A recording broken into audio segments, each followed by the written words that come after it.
2021년 10월 3일 불빛교회 일요 예배의 설교 동영상입니다. 설교 제목은 선의 길, 미의 길입니다.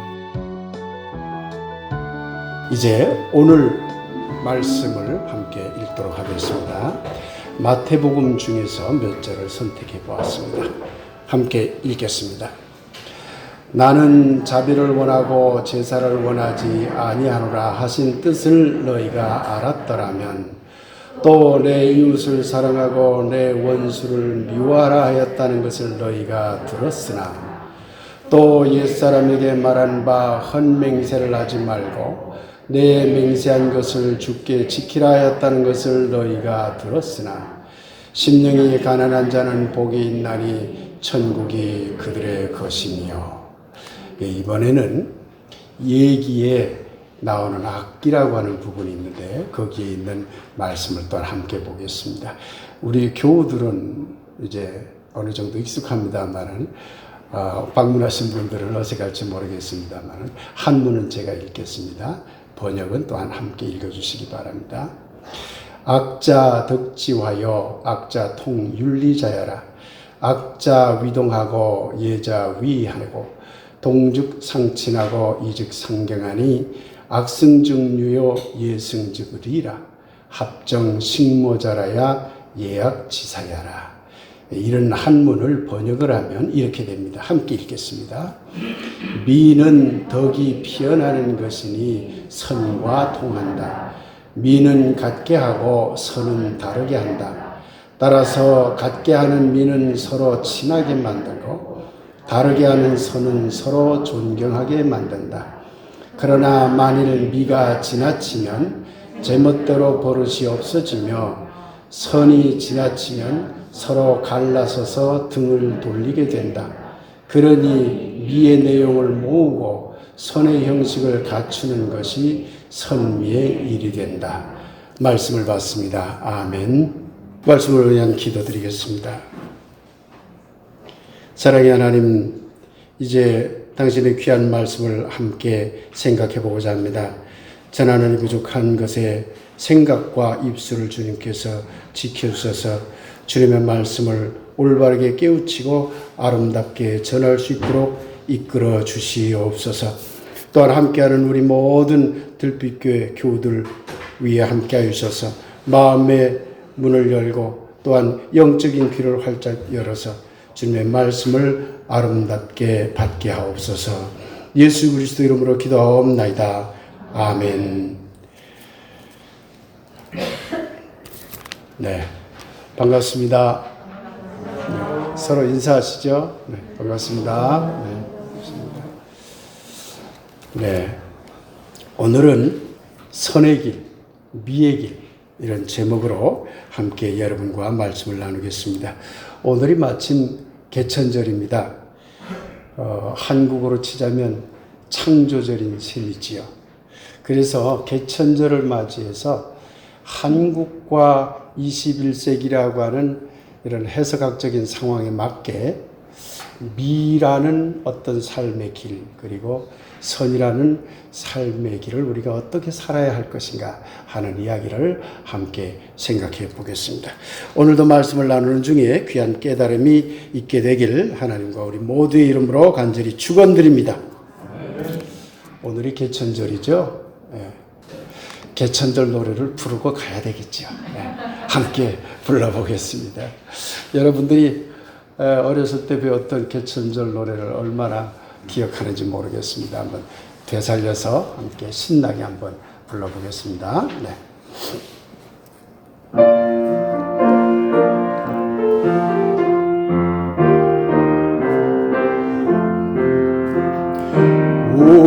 우리가 물이라면 새암이 있고 우리가 나무라면 뿌리가 있다. 이 나라 하나님은 단건이시니 이 나라 하나님은 단군이시니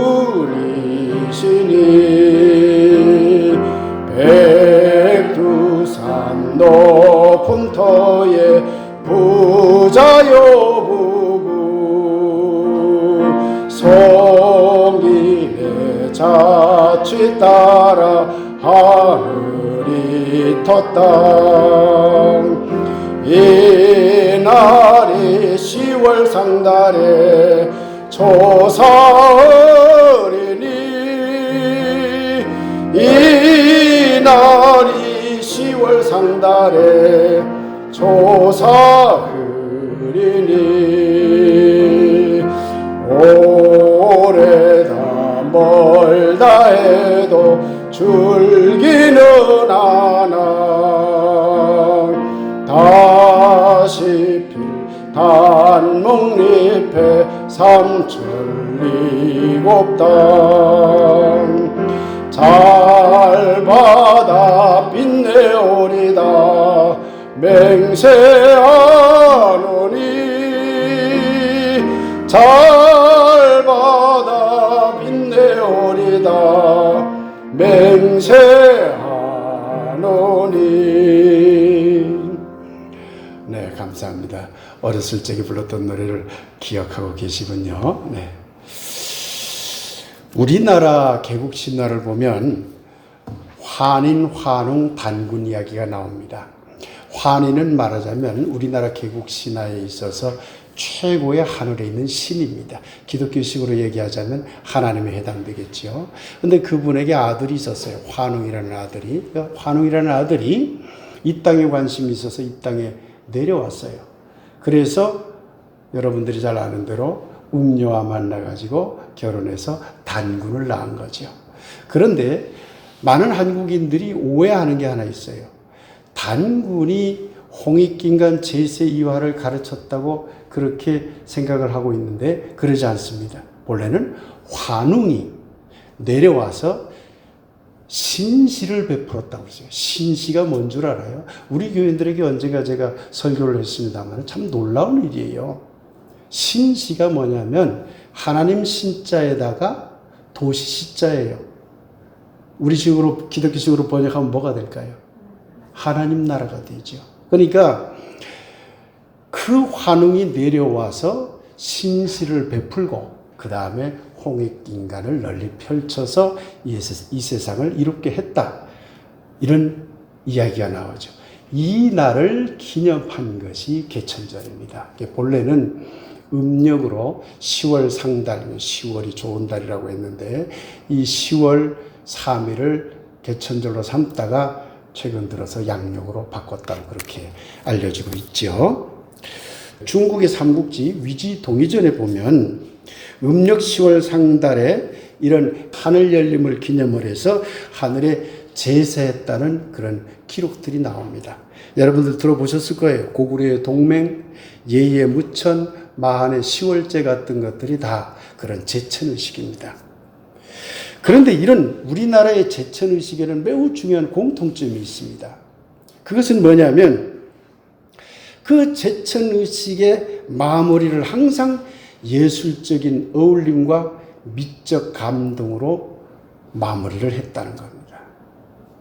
지난 설교에서 모든 민족은 자신들의 역사를 스토리텔링 한다고 그랬죠. 그런데 이스라엘 민족은 민족의 이익을 우선해서 그 민족의 이익에 초점을 맞추어서 자신들의 작은 이야기들을 세계사적으로 확대하는 스토리텔링을 했습니다.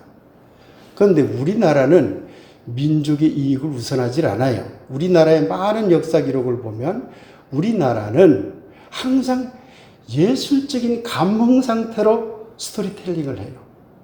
굉장히 큰 차이점이고 우리 민족의 어떤 그런 예술적인 감흥, 흥이 많은 민족성이라고 하는 것이 옛날부터 그런 기록을 통해서 알 수가 있는 것 같습니다. 갑자기 미의 길이니 선의 길이니 감동이니 우리 민족이 뭐 예술적 감흥이 많았다느니 하니까 도대체 이게 무슨 말을 하려고 그러시나 하고 여러분들이 궁금해할지 모르지만 선과 미 그리고 감동에 관한 이런 이야기들은 이미 비대면 예배 때에 여러분들에게 이미 지난주, 지지난주 계속해서 한 몇 차례 여러분들에게 설교를 했습니다. 그래서 이미 여러분들이 지난 설교를 잘 들으신 분은 오늘 설교와 연결해서 충분히 이해할 수 있으라고 생각을 합니다. 이해를 돕기 위해서 앞의 설교들을 간단히 소개하겠습니다만은 나중에 들빛교회 유튜브에 들어가셔서들 이전의 설교들을 연결해서 들어보시면 다시 한번 확인해 보시면 오늘 설교를 보다 잘 이해할 수 있으리라 생각합니다. 사랑하는 여러분, 창세기의 창조 이야기는 과학이 아니라 신화입니다. 그런데 우리는 이런 신화를 통해서 그 신화를 만들어낸 고대인들의 지혜를 배울 수 있습니다. 창세기 1장의 창조 신화는 분화하는 과정과 분화된 것들이 조화를 이룬 상태로 창조를 설명하고 있습니다. 태초의 공허에서 빛과 어둠을 나누고 궁창을 나누고 이렇게 계속 나누다가 마침내 인간을 만들었다는 창조 과정은 분화하는 과정입니다. 분화하는 과정. 그런데 지으신 그 모든 것을 보고 심히 좋았더라고 하나님이 경탄했다는 것은 창조 결과 분화된 것들이 너무나 잘 어울려서 아름다움의 극치를 이루었다는 뜻이 됩니다. 즉 조화를 이룬 상태를 창조의 결과로 말하고 있는 것입니다. 분화하는 힘을 학문적인 용어로 설명을 하면 선의 원리라고 합니다. 미의 원리는 좋아하는 힘이라고 이야기를 합니다. 이것들이 합쳐져서 심히 좋았다라는 감동 상태를 이루었다고 성서가 그렇게 기록하고 있는 것입니다. 그런데 선이나 미가 참 좋은 것이지만 그렇게 좋은 것이라 할지라도 그것들이 각각 어느 한쪽으로 치우치면 문제를 일으킵니다. 그래서 성년들은 좌로나 우로 치우치지 않는 중용의 삶이 매우 중요하다고 가르쳤습니다. 하지만 인간은 누구나 어느 정도씩 기울기를 가지고 살아갈 수밖에 없습니다. 그렇죠? 여러분도 그렇죠? 저도 그렇고 중용을 아주 중요하게 생각했던 공자도 중용을 통해서 깨달음을 얻었다는 석가모니도 모두 일정한 기울기를 가지고 살았습니다. 예수님은 어떠했을까요? 중용의 길을 갔을까요? 예수님은 바리새파와 달리 율법이라는 잣대로 의인과 죄인을 나누지 않았습니다. 예수님은 사도계파와 달리 종교적 권위와 위계적인 종교체제를 좋아하지 않았습니다. 예수님은 열심당파와 달리 극단적인 정치혁명으로 문제가 해결된다고 보지 않았습니다. 예수님은 SNF파와 달리 극단적 금욕이나 배타적 종교관으로는 결코 구원을 얻을 수 없다고 보았습니다. 예수님도 중용을 중요하게 여겼지만 그의 실천적인 삶은 당시 바리새파나 사두개파나 열심당파나 SNF파와는 전혀 달리 그 반대쪽으로 사뭇 기울어져 있었던 것입니다. 성년들이 되었든 보통 사람들이 되었든 간에 누구나 해석학적 상황이 서로 다르기 때문입니다.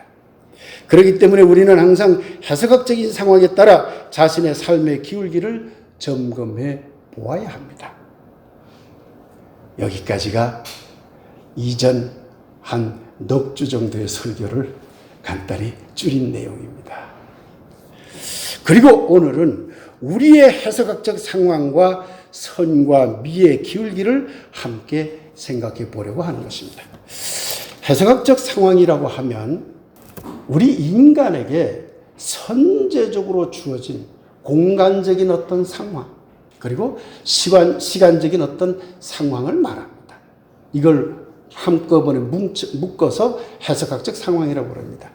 우리가 한국인입니다. 그것은 공간적으로 이 공간 속에 주어진 우리의 해석학적 상황이죠.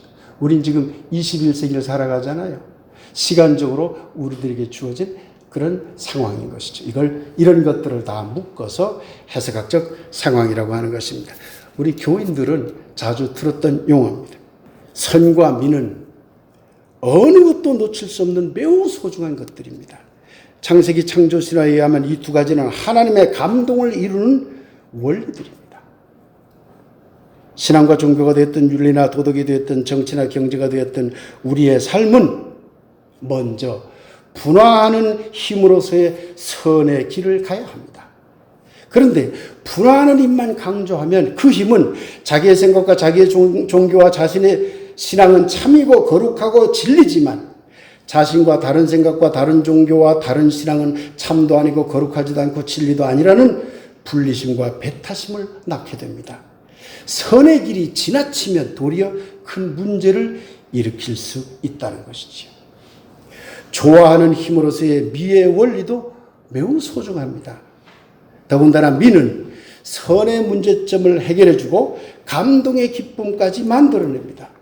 서로 다르지만 함께 어울리고 차이가 있지만 서로 존중하는 삶을 살도록 하는 것이 바로 미의 원리이기 때문에 그렇습니다. 예수님의 실천적 삶은 사실 선의 원리보다는 미의 원리에 더 가깝지 않았나 그런 생각이 듭니다. 예수님께는 서로 다른 존재들에 대한 그 어떤 배타나 분리가 선행되지 않았기 때문이지요. 그런데 이렇게 좋은 미의 원리 역시 지나치면 문제가 발생합니다. 미에만 치우치면 분별하고 변별해야 될 때 그것을 두리뭉술이 섞어가려고만 합니다. 술에 물 탄 듯 물에 술 탄 듯 대충 넘어가는 적당주의에 빠질 가능성이 높습니다. 더군다나 그것이 개인의 문제를 떠나 국가와 민족과 종교적인 문제가 될 때는 역사적, 정치적, 종교적인 진실을 밝히기도 어렵고 과거 청산이나 적폐 청산도 어려워지며 정치나 종교나 사회 개혁을 이루기도 어렵게 됩니다. 이러한 점을 오늘 또 다른 본문인 예기의 악기편은 잘 보여주고 있습니다. 다시 한번 읽어보죠. 함께 읽겠습니다. 미는 덕이 피어나는 것이니 선과 통한다. 미는 같게 하고 선은 다르게 한다. 따라서 같게 하는 미는 서로 친하게 만들고 다르게 하는 선은 서로 존경하게 만든다. 그러나 만일 미가 지나치면 제멋대로 버릇이 없어지며 선이 지나치면 서로 갈라서서 등을 돌리게 된다. 그러니 미의 내용을 모으고 선의 형식을 갖추는 것이 선미의 일이 된다. 이 얘기에서도 선이 지나치면 리가 일어난다는 거예요. 선이 지나치면. 리가 뭘까요? 이별할 때 쓰는 이자입니다. 떼어놓을 이자, 떠날 이자예요. 자꾸 갈라놓으려고만 한다는 거예요. 선이 지나치면. 그래서 결국은 갈등하고 싸움질 한다는 거예요. 그런데 반대로 미가 지나치면 류한다고 그랬어요. 류자는 흘러갈 유자예요. 이렇게 번복시키는 걸 말해요.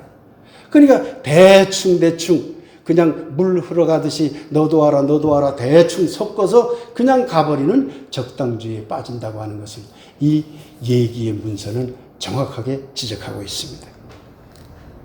사랑하는 여러분, 그러면 선과 미를 지나치지 않게 하여 성서가 말하는 심히 좋았더라는 감동의 삶을 만들어내려면 어떻게 해야 할까요? 참 어려운 문제입니다. 잠언 4장 27절은 좌로나 우로나 치우치지 말고 내 발을 악에서 떠나게 하라고 하고 있습니다. 중용의 소중함을 말하고 있는 것이죠. 그러나 현실적으로 우리의 삶은 일정한 기울기를 가질 수밖에 없습니다. 앞서 말씀드렸듯이 사람들이 처한 해석학적 상황이 제각각 다르기 때문입니다. 따라서 해석학적인 상황에 따라 선과 미의 기울기를 조율해 나가는 지혜를 발휘하는 것이 중용의 길에 가장 가까운 것이 되지 않을까 합니다. 해석학적인 상황은 매우 다양합니다. 자연환경, 언어와 문화, 종교와 사상, 민족과 역사, 시대정신 등이 모두 우리에게 주어진 해석학적인 상황입니다.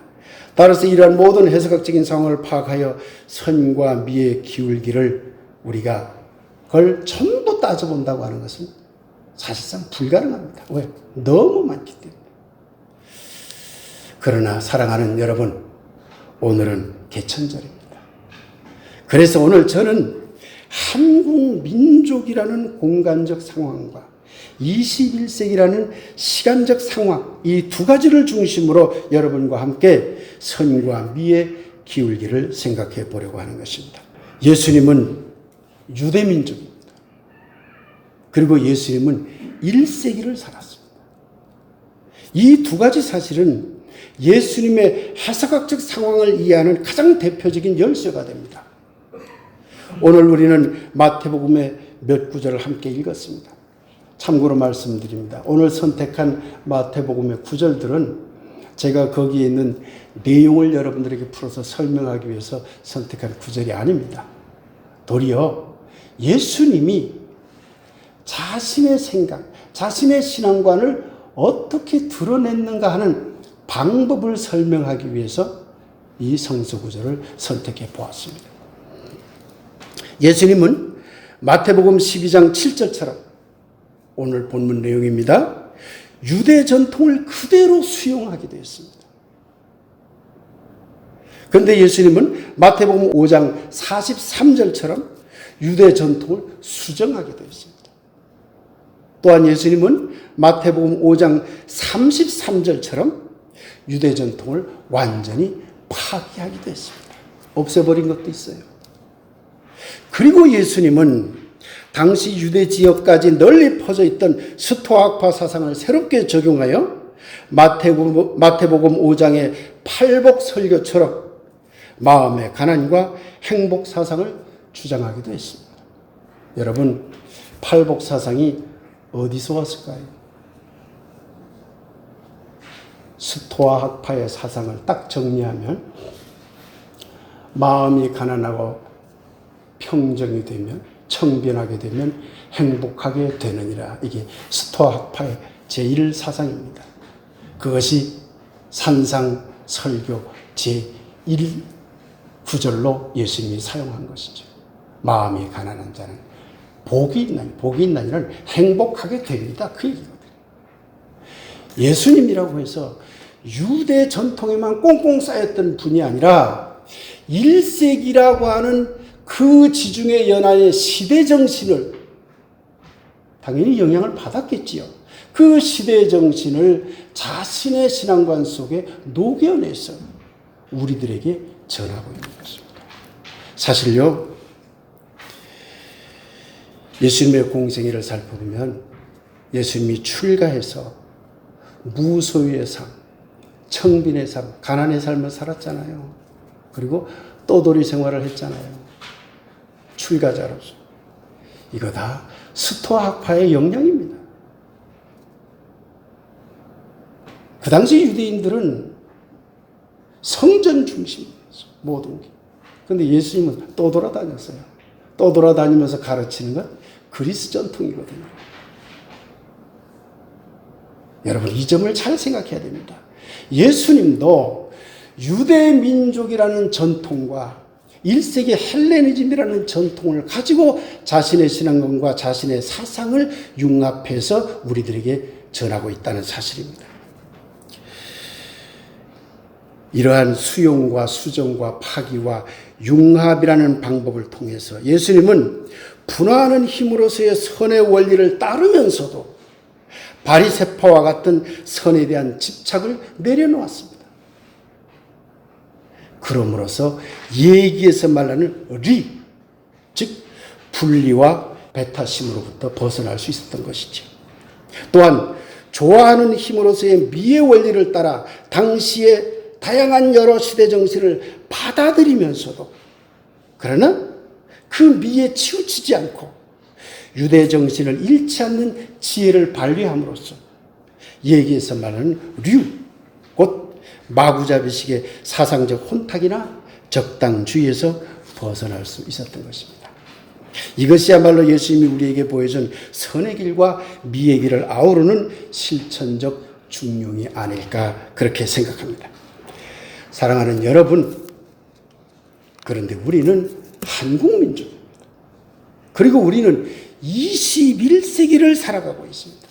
이 두 가지 점은 우리의 해석학적 상황을 이해할 수 있는 가장 대표적인 열쇠입니다.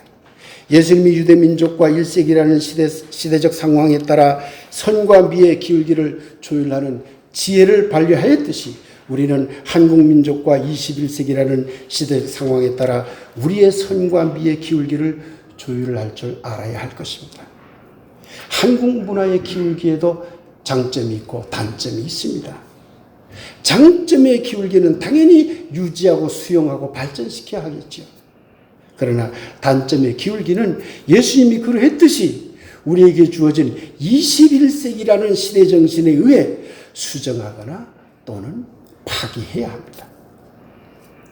사랑하는 교우 여러분, 그리고 이 땅의 그리스도인 여러분, 그런데 한국 민족으로서 한국이라는 공간과 21세기라는 시간적 상황 속에 살아가는 기독교 신자들인 우리는 과연 얼마나 한국과 21세기라는 해석학적 상황에 맞게 선과 미의 기울기를 조율하는 지혜를 발휘하고 있을까요? 한국 민족의 역사 속에서 일제청산, 독재청산은 물론 적폐권력 청산이라는 선의 기울기가 필요할 때 한국 교회와 그 신자들인 우리는 과연 얼마나 분화하는 힘으로서의 선의 기울기를 가진 삶을 살고 있을까요? 사랑하는 교우 여러분, 그리고 이 땅의 그리스도인 여러분, 예수님이 유대민족 전통을 수용과 수정과 파괴라는 방법으로 발전시켜 나간 것처럼 우리는 한국 민족이라는 해석학적 공간에 살면서 한국 민족의 문화와 정신을 수용하고 수정하고 파괴라는 방법을 통하여 얼마나 바람직하게 발전시키고 있을까요? 아니면 혹시 기독교와 다르다는 이유로 한국 문화를 우상이라고 여기며 분리하고 배타하는 선에 치우친 그런 어리석음에 빠져 있는 것은 아닐까요? 사랑하는 교우 여러분, 그리고 이 땅의 그리스도인 여러분, 21세기를 살아가는 현대인으로서 한국 그리스도인들은 과연 얼마나 세계의 다양한 사상과 다양한 종교와 다양한 문화와 함께 어울려 살아가는, 말하자면 좋아하는 힘으로서의 미의 기울기를 가진 삶을 살고 있을까요? 아니면 혹시 다양성의 공존이라는 미의 원리가 강하게 요청되는 21세기 시대 정신을 외면한 채 여전히 중세적, 근대적인 이원론의 기독교 교리에서 벗어나지 못하는 어리석음에 빠져 있는 것은 아닐까요?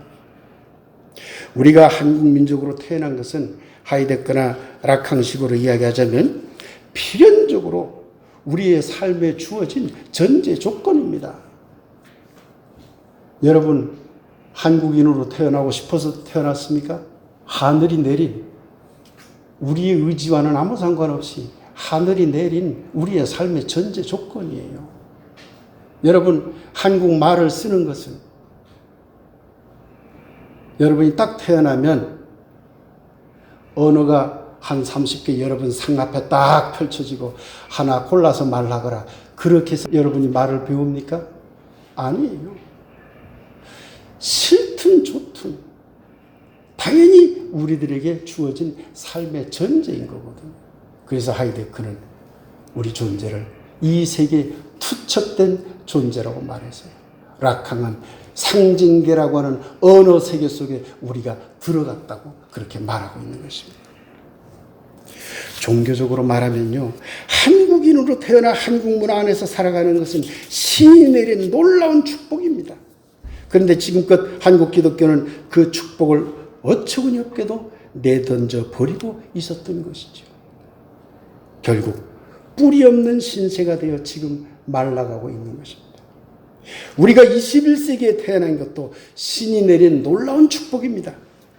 우리는 의식하든 의식하지 않든 간에 21세기 시대정신 속에서 살아가고 있습니다.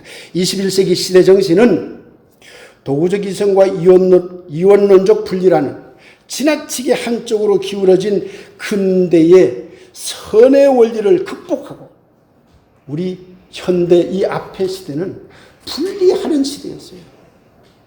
온통 전쟁 시대였잖아요. 그래서 선이 지나친 시대였죠. 그것을 극복하고 차이의 공존, 다름의 공존, 타자와의 공존이라는 선과 미의 원리가 융합된 정신, 이것이 21세기 시대 정신입니다. 차이와 다름과 타자가 있다는 것, 나와 다른 존재들이 있다는 걸 분화하는 힘으로서의 선의 원리를 존중한다는 얘기예요. 그런데 그렇게 분화되고 서로 다르고 차이가 있는 것들이 공존한다는 것은 좋아하는 힘으로서의 미의 원리가 작용하고 있다는 얘기입니다. 그래서 차이의 공존, 다름의 공존, 타자와의 공존, 모든 다양성의 공존이 바로 21세기의 가장 대표적인 시대 정신인 것입니다. 그런데 이렇게 축복된 시대에 우리가 살고 있음에도 불구하고 한국 기독교와 한국의 기독교 신자들이 여전히 기독교에만 구원이 있다, 다른 종교는 우상이다, 열방을 기독교 믿게 만들어야 한다는 식의 전근대적인 신앙 안에 갇혀 있다고 한다면 그것은 너무나 큰 불행 중에 불행일 것입니다. 21세기를 못 살아가는 것이 되고 말기 때문에 그렇습니다. 선과 미 중간에 별도로 또 하나의 중용의 길이 따로 있는 것은 아닙니다. 자신에게 주어진 또는 민족에게 주어진 또는 특정 종교에게 주어진 해석학적인 상황에 따라 선의 길을 가야 할 때는 용감하게 선의 길을 가야 하고 미의 길을 가야 할 때는 주저함 없이 미의 길을 가는 것이 바로 중용의 길입니다. 사랑하는 여러분, 우리는 항상 한국이라는 공간 상황 속에서 우리의 삶의 기울기를 살펴보아야 합니다. 한국이라는 공간 상황에서 한국 그리스도인들은 좋아하는 힘으로서의 미의 원리에 따라 한국의 역사와 문화가 우리의 필연적인 삶의 조건임을 깨닫고 그것을 다시 기독교에 적용하는 일에 적극적으로 나서야 합니다. 동시에 한국이라는 공간 상황에서 한국 그리스도인들은 분화하는 힘으로서의 선의 원리에 따라 지금 한국 안에서 벌어지고 있는 각종 적폐들을 청산하는 일에 적극적으로 참여해야 합니다. 진보교단은요, 후자는 강해요. 괜찮아요. 근데 전자가 약해요. 보수교단은 전자도 없고 후자도 없어요. 그냥 섞어탕이에요. 사랑하는 여러분, 또한 우리는 항상 21세기라는 시간 상황 속에서 우리의 삶의 기울기를 살펴보아야 합니다. 21세기라는 시간 상황 속에서 한국 그리스도인들은 좋아하는 힘으로서의 미의 원리에 따라 좋아하는 힘으로서의 미의 원리가 뭡니까? 차이 있는 것들, 다양한 것들의 공존, 어울림 아니에요. 그게 미의 원리예요. 좋아하는 힘. 종교와 사상과 문화와 인종과 국가의 다양성의 공존이라는 21세기 시대 정신을 이해하고 그것을 기독교에 적극 적용해 나가야만 합니다. 배타적인 신앙이나 자기중심적인 포괄주의 신앙은 21세기에 설 자리가 없습니다. 이미 우리는 문화다원주의, 종교다원주의, 국가다원주의, 정치와 경제다원주의 속에 살고 있습니다. 종교도 예외가 아닙니다. 종교다원주의라고 하면 아무 종교나 믿어도 된다는 신앙이라는 식으로 오해하는 분들이 있습니다. 종교다원주의란 종교를 다양성의 공존이라는 차원에서 이해하자는 것을 말합니다. 다양성의 공존이라는 차원에서 우리가 믿는 종교를 들여다보자는 것입니다. 진보교단의 교회에서조차 보수교단의 엉터리 논리에 빠져 종교다원주의라는 말만 해도 무슨 큰일 날 것처럼 생각하는 그런 교회들이 있습니다. 이래서는 안 됩니다. 시대정신이 바뀌었습니다. 이미 깨어있고 열려있는 세계의 많은 교회들은 다양성의 공존이라는 차원에서 과거의 기독교를 청산하고 새로운 기독교로 거듭나고 있습니다. 그런데 아직 한국 교회들은 과거의 근대적인 교회의 자리에서 대부분 벗어나지 못하고 있다고 진단됩니다. 참 안타까운 일이지요. 이 설교를 준비하면서 제가 이제 교수로 대학에 근무할 때 2명의 제자가 생각이 났습니다.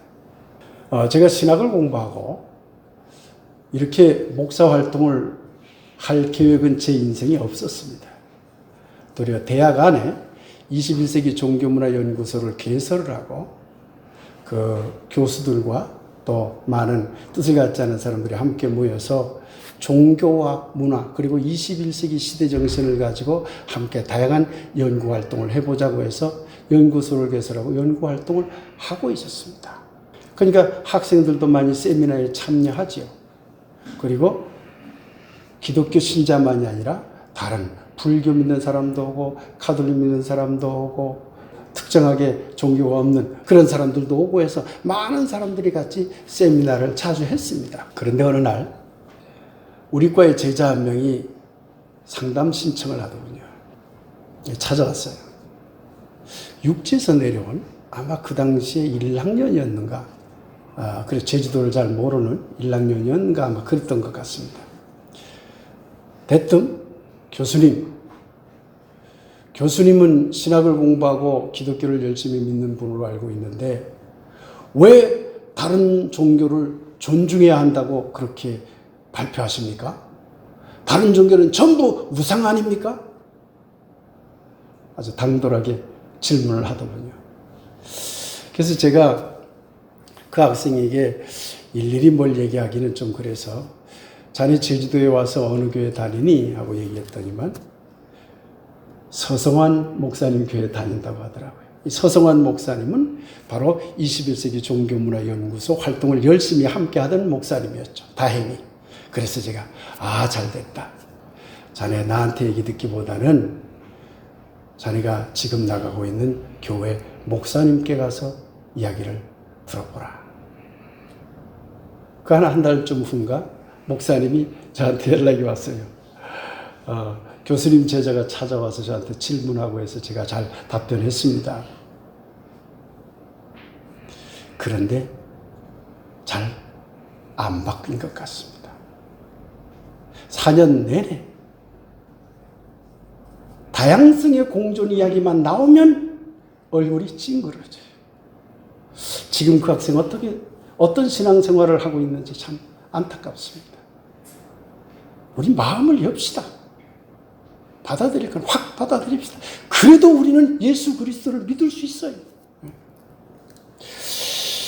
이 학생은 아마 자신의 신앙을 절대 진리의 자리에 놓고 다른 신앙은 틀렸다고 하는, 말하자면 선의 원리가 지나친 리의 오류에 빠져있는 상태였던 것 같습니다. 제가 2002년도에 일본에 일본 외무성 초청으로 동경대학에서 연구 활동을 하기 위해서 일본에 간 적이 있습니다. 그런데 제가 일본에 가 있어서 저는 잘 몰랐었는데 제주도가 2002년도에 우리 학교 때문에 난리 났더만요. 제가 2003년도에 돌아와서 보니까 여전히 계속 데모하고 수업 거부하고 언론에서 뭐 방방 떠들고, 아마 여기 제주도 분들은 봤을 겁니다. 난리법석 났어요. 6개 과 교수 채용을 했는데 5개 과 그 교수를 부정으로 채용을 해버린 사건이 터진 거예요. 우여곡절 끝에 제가 진상조사위원장을 맡았어요. 너무 힘들었습니다. 연구실에 아침에 가면요, 부정을 저지른 교수들이 와서 발로 막 차고 문을 차고 나와! 힘들었어요. 그래도 이런 경우에는 선의 원리가 적용돼야 된다는 저의 신념에 따라 철저하게 진상조사를 했죠.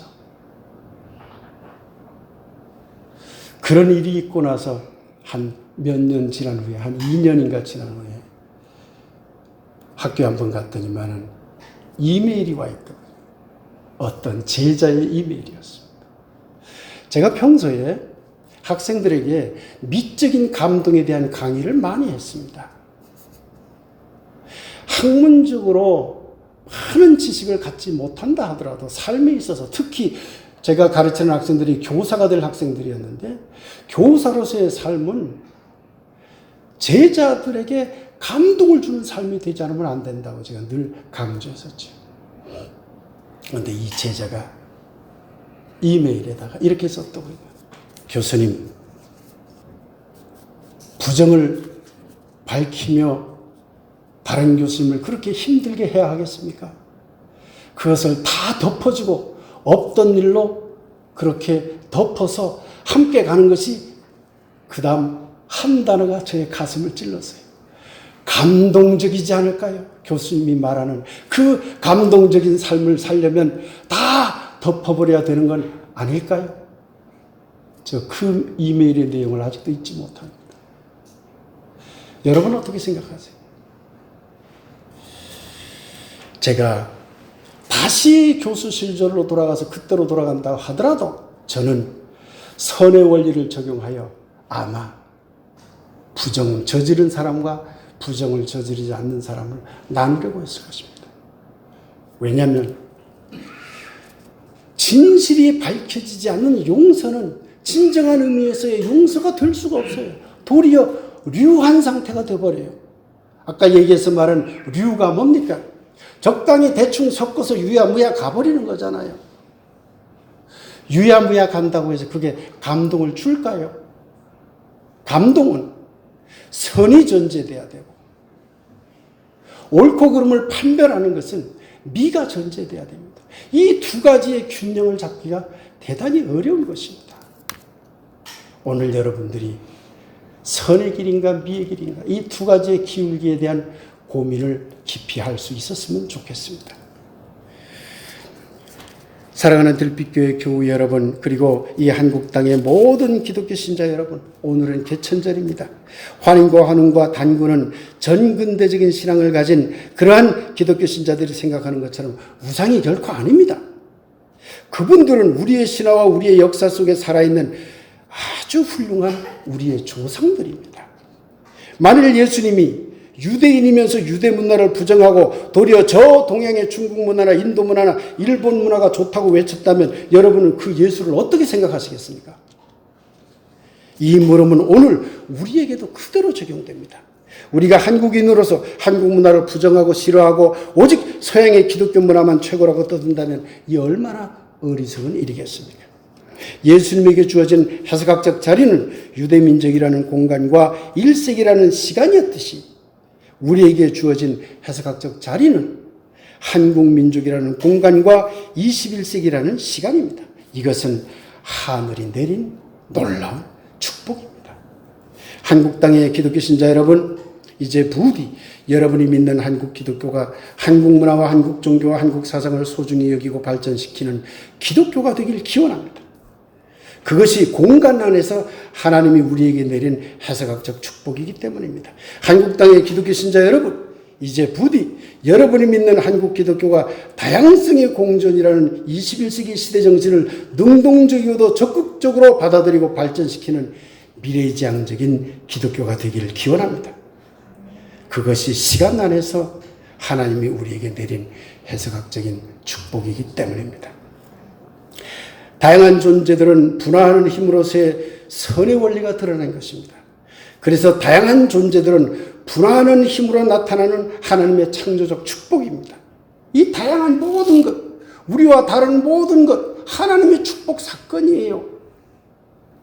우리만 하나님의 축복 사건이 아니라 우리와 다른 생각, 우리와 다른 사상, 우리와 다른 종교, 우리와 다른 언어, 우리와 다른 관습, 우리와 다른 인종의 모든 다른 것들은 분화하는 힘으로서 창세기가 말하는 분화하는 힘으로서의 선의 원리가 작용이 된 창조적 축복들이에요. 그런데 그 축복을 걷어차면 되겠습니까? 도리어 그 축복을 함께 어울려야죠. 그러나 다양한 것들이 자칫 분화하는 힘에 지나치게 치우치면 앞서 말씀드렸듯이 서로 간의 분류와 배타심에 빠지게 됩니다. 때문에 이 다양한 것들은 좋아하는 힘으로서의 미의 원리에 의해 서로 어우러져야 합니다. 이것이 바로 심히 좋았다라는 하나님의 경탄, 바로 그 감동과 같은 것입니다. 사랑하는 들빛교회 교우 여러분, 여러분은 지금까지 선의 원리와 미의 원리를 잘 적용하는 삶을 살고 있다고 저는 믿습니다. 그렇게 노력하고 있다고 저는 믿습니다. 앞으로도 선과 미를 잘 조율하여 다양함과 조화로움이 병행하는 하나님 나라를 만드는데 작지만 아름다운 힘들을 모아나가는 여러분이 되기를 간절히 기원합니다. 들빛교회 교우들을 위해, 함께하는 이웃들을 위해, 이 땅의 모든 그리스도인들을 위해, 그리고 우리와 다른 종교, 다른 문화, 다른 모습으로 살아가는 모든 사람들을 위해 저마다의 선의 길과 저마다의 미의 길이 아름다운 감동으로 꼽히게 되길 모든 민족에게 개천절, 곧 하늘의 열림을 깨우쳐 주신 바로 그 하나님의 이름으로 간절히 축원드립니다. 아멘.